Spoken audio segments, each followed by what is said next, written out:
È una corsa contro il tempo, quella dei medici negli ospedali per salvare vite umane e quelle della politica per trovare respiratori, mascherine, tamponi. Il presidente Zaia nella consueta conferenza stampa decide di rendere ancora più visibili i dati sui contagi, scrivendo i numeri del dramma a caratteri cubitali. Volevo soffermarmi assieme a voi su questo dato.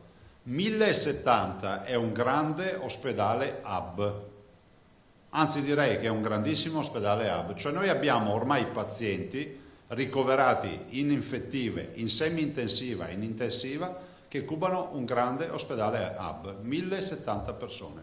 Un quarto dei ricoverati in Veneto, spiega ancora il governatore, finisce intubato. Numeri che fotografano la cruda realtà dell'emergenza alla quale si affianca quella degli approvvigionamenti. Siamo in emergenza totale rispetto agli approvvigionamenti, che vanno dallo schermo, dalla visiera, alle mascherine, ai ventilatori e anche ai farmaci. Avevamo un carico che doveva arrivare dalla Svizzera di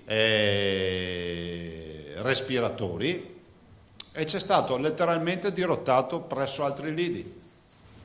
Stavamo comprando degli respiratori in Cina e c'è stato letteralmente soffiato da chi può permettersi di arrivare con la valigia, con i contanti e a pagare. Noi partecipiamo a trattative per mascherine che partono a €1 e alla fine dobbiamo lasciare la trattativa e si arriva anche a 4-5 euro. Io sono preoccupato perché il mercato mondiale è collassato. Viviamo sul filo del rasoio, chiarisce Zaia, che spiega come l'emergenza non riguardi solo le mascherine ma anche i tamponi. Ma a questo punto veramente invoco controlli.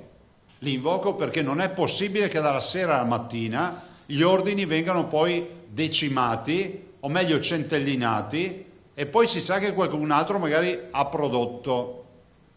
E mi fermo qui, perché se il gioco è quello di avere un cartello sul mercato, vi garantisco che farò di tutto per romperlo io sto cartello.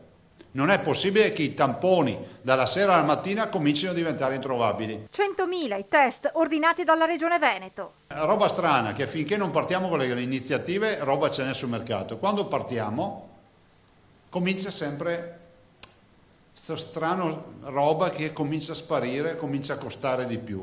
E io non ci sto a queste robe, Le preoccupazioni riguardano anche i farmaci, ce ne sono alcuni innovativi che stiamo testando ma sul mercato non sono in quantità tale per tutti questi malati, aggiunge ancora il presidente del Veneto, che non nasconde poi il suo disappunto di fronte ad alcune notizie delle ultime ore. A voi sembra normale leggere una notizia che se è vera, perché ormai bisogna sempre dire che se è vera, che un cargo americano è partito da Aviano con 500.000 tamponi realizzati nell'azienda di Brescia e noi non riusciamo a trovarli. Io mi metto nei panni del collega Fontana che viene a sapere che un'azienda di Brescia, se è vero, consegna 500.000 tamponi quando noi ce li danno col contagocce.